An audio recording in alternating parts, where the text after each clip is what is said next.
5 राज्यों की वोटिंग समाप्त हो चुकी है। 5 राज्यों में से 4 राज्यों के जो चुनाव के जो नतीजे हैं वो भी आप सबके सामने आ चुके हैं। 4 राज्यों में 3 राज्यों में से भारतीय जनता पार्टी ने अपनी पूर्ण बहुमत की जीत दर्ज करी है। अब सवाल सबसे पहले ये खड़ा होता है कि ये जीत भारतीय जनता पार्टी की है या फिर ये जीत लोकतंत्र के हार की है। कहने का मतलब ये है कि एक और जहां दूसरे राज्य में मणिपुर के अंदर महिलाओं को निर्वस्त्र कर घुमाया गया, वहीं दूसरी ओर भ्रष्टाचार की बड़ी बड़ी रिपोर्टें निकल कर सामने आ रही थी। उसी बीच देश के 5 राज्यों में चुनाव होता है और 5 में से 3 राज्यों के अंदर भारतीय जनता पार्टी अपनी सीट पर काबिज रहती है। अब सवाल ये खड़ा होता है कि इस देश की जनता को क्या इतने बड़े बड़े घोटालों से कोई फर्क नहीं पड़ता, या मध्य प्रदेश की जनता को मणिपुर के अंदर निर्वस्त्र कर घुमाई गई महिलाओं से कोई हमदर्दी नहीं है। सवाल ये भी है कि मध्य प्रदेश के अंदर जो मुख्यमंत्री अपने आप को मामा कहते थे, उन मामाओं ने अपने भांजों के ऊपर दबादब ताबड़तोड़ लाठियां और डंडे भी बरसवाए। अब सवाल यह खड़ा होता है कि जिस मामा ने अपने भांजों के ऊपर लाठी डंडे बरसवाए, उन्हीं भांजों ने अपने उस मामा को वोट भी दे दिया।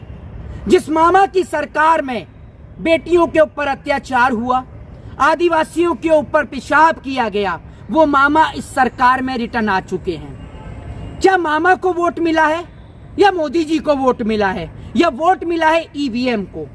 अब लोग कहेंगे कि रोना शुरू हो गए वापस से ईवीएम का। तो मैं आपको एक बात बता दूं कि ईवीएम को लेकर चाहे कांग्रेस सवाल उठाए या ना उठाए, ईवीएम को लेकर अन्य विपक्षी दल सवाल उठाए या ना उठाए, मैं देश से प्यार करता हूं और जानता हूं कि लोकतंत्र के अंदर बाबा साहब के संविधान में चुनाव का जो सबसे बड़ा हमारा हक और अधिकार है, वोट डालने का अधिकार लोकतंत्र में हमारा सबसे बड़ा अधिकार है। अगर उस अधिकार के अंदर ही गड़बड़ी होगी और हम लोग अपने वोट से सेटिस्फाई नहीं होंगे, संतुष्ट नहीं होंगे, तो सीधी सी बात है, मैं तो सवाल उठाऊंगा ही। अब आप लोग इसमें कुछ भी कमेंट करें, मेरे को आपके कमेंट से ना कोई फर्क पड़ता था और ना कभी कोई फर्क पड़ेगा। मैं इस देश के अंदर बाबा साहब को फॉलो करता हूं, मैं इस देश के अंदर राजगुरु सुखदेव को फॉलो करता हूं, भगत सिंह को फॉलो करता हूं। ये वो लोग हैं, ये वो हस्तियां हैं जिन्होंने इस देश के लिए अपना सर्वोच्च न्यौछावर कर दिया। तो मैं तो इस देश के लिए हमेशा आवाज उठाता रहूंगा। लेकिन अब बात करते हैं चुनाव के वक्त जब रिजल्ट आ रहा था और सारे देश में भाजपा के अंधभक्त और भारतीय जनता पार्टी खुशियां मना रही थी, उस वक्त पर साहिब को जब खुश होना चाहिए था तो साहिब गुस्से से लाल थे। मैं कहना चाहूंगा कि इस पे हस्ताक्षर निर्वाचन आयोग के जरूर थे, लेकिन इस ट्रिगर को हैंडल कोई और ही कर रहा था। अब मैं पूछना चाहता हूं कि जिस भारतीय जनता पार्टी में 2 बार की लिस्ट में मध्य प्रदेश के मुख्यमंत्री शिवराज सिंह चौहान का नाम ही नहीं था, क्या आज शिवराज सिंह चौहान मुख्यमंत्री बनेंगे?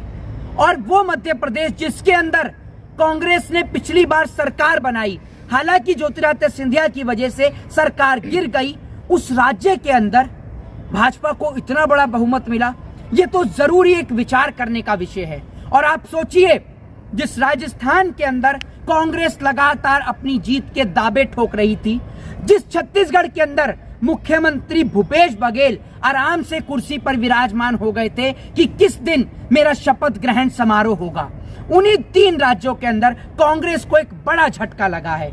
ये हार का कारण युवाओं को आगे ना लाने का भी हो सकता है। जी हां, अगर आप राजस्थान के रहने वाले हैं तो राजस्थान के स्पेक्टर को आप बिल्कुल नहीं नकार सकते कि राजस्थान के अंदर अगर सचिन पायलट को मुख्यमंत्री के तौर पर as a chief minister CM के तौर पर अगर प्रेजेंट किया जाता तो शायद राजस्थान के अंदर निर्णय कुछ और होता, क्योंकि भारतीय जनता पार्टी सिर्फ उन्हीं राज्यों में ईवीएम के दम पर सरकार बनाती है जहां पर बड़ी तादाद में जो है वो हिंदू मुसलमान हो सके। चाहे वो मध्य प्रदेश हो जहां पर आपने देखा कि हिंदुओं का एक बड़ा वोट बैंक है, चाहे फिर वो आपका राजस्थान हो, चाहे वो छत्तीसगढ़ हो। लेकिन तेलंगाना में बीजेपी ईवीएम पर इसलिए कोई छेड़खानी नहीं कर पाई। लोगों का एक बड़ा सवाल ये भी रहता है कि आप लोग तेलंगाना के ऊपर क्यों नहीं बोल रहे ईवीएम को लेकर, तो मैं वहीं आ रहा हूं, धीरे धीरे करके उसी विषय पर आ चुका हूं।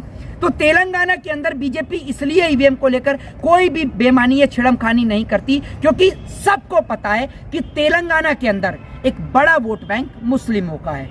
और वहां पर जो एक बड़ी विपक्ष की जो पार्टी थी तेलंगाना के अंदर, या कह लीजिए जो वहां की सत्ता में थी, 10 साल पर कुर्सी पे विराजमान थी, उसको बदल दिया गया और उसकी जगह पर कांग्रेस वहां सत्ता में एंट्री कर जाती है। लेकिन एक और मध्य प्रदेश के अंदर उत्तर प्रदेश की सीट से आने वाले, उत्तर प्रदेश की 80 लोकसभा की सीट पर आने वाले अखिलेश यादव के ऊपर टिप्पणी करी जाती है और तमाम नेताओं के ऊपर टिप्पणी करी जाती है। एक और आप एक बड़ा अलायंस बना रहे हैं, यानी इंडिया गठबंधन।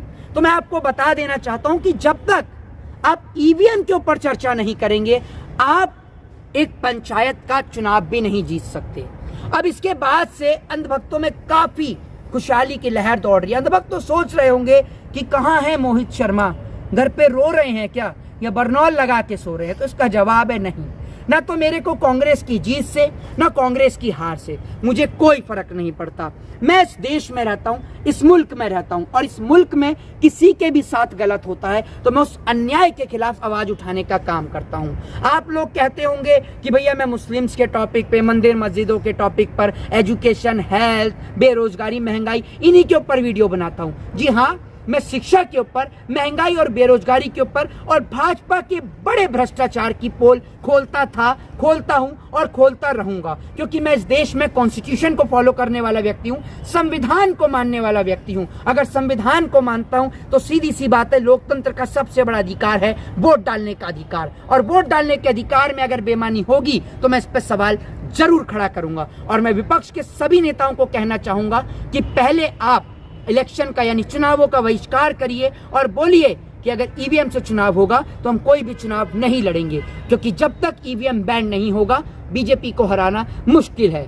वैसे तो कहते हैं कि हमें तो अपनों ने लूटा, गैरों में कहां दम था। आज जो कांग्रेस पार्टी के हजारों लाखों कार्यकर्ता जिनका हौसला टूट गया है, उनको एक बात बताना चाहता हूं कि जिस ईवीएम का रोना हम लोग रोते हैं, वो ईवीएम लेके आने वाली ही कांग्रेस है, लेकिन कांग्रेस आज उसको खुद ही एक्सपोज नहीं कर पा रही है। तो मैं आपको यही कहना चाहूंगा कि कांग्रेस लेके आई बिल्कुल, लेकिन आज उनको अपनी गलती का पश्चाताप होना चाहिए। और विपक्ष की बड़ी पार्टी है तो सबको साथ लेकर, सभी नेताओं को साथ लेकर, चाहे वो फिर असदुद्दीन ओवैसी हो, चाहे फिर वो मायावती जी हो, चाहे फिर वो चंद्रशेखर रावण हो, विपक्ष के सभी नेताओं को आपको एकजुट कर एक प्लेटफॉर्म पर लेकर आना होगा। और आपको इस लड़ाई में बिल्कुल नहीं उलझना कि who is this prime minister of India, कि कौन भारत देश का प्रधानमंत्री बनेगा। ये विषय बात का है। आपको तो फिलहाल ये सोचना चाहिए कि कैसे हम उत्तर प्रदेश की 80 सीटें जीतें, कैसे हम बिहार जीतें और कैसे हम मध्य प्रदेश और महाराष्ट्र जीतें। तो आपको इस विषय पर चर्चा करनी चाहिए। बहरहाल मुझे ये लगता है कि अगर अब मध्य प्रदेश, राजस्थान या छत्तीसगढ़ के अंदर नौजवान रोजगार मांगने के लिए उतरेंगे, तो मैं जब उन नौजवानों के ऊपर लाठी और डंडे बरस रहे होंगे तो मैं ये कहूंगा, थैंक यू मोदी जी, आपने मध्य प्रदेश की जनता को, यानी वहां के नौजवानों को इतना कीमती और इतना बेशकीमती प्यारा सा तोहफा दिया, इसके लिए थैंक यू मोदी जी। जब वहां पर गैस की कीमत बढ़ेगी तो मैं कहूंगा थैंक यू मोदी जी, महिलाओं को इतना प्यारा तोहफा देने के लिए। जब वहां पर लोग बेरोजगारी से त्रस्त होंगे तो मैं यही कहूंगा, बहुत बढ़िया नरेंद्र मोदी जी कि आप तो लाखों रुपए के सूट पहनते हैं और जनता को जिस तरीके से आपने नंगा करने का काम किया है, इसके लिए थैंक यू मोदी जी। तो इस पूरी वीडियो पे आप लोगों की क्या राय है, क्या प्रतिक्रिया है, अपनी प्रतिक्रिया जरूर दीजिए। और इस पूरी वीडियो को देखने के लिए आप मेरे Facebook page Mohit Sharma official या यूट्यूब मोहित शर्मा ऑफिशियल पे जाकर देख सकते हैं। जय हिंद।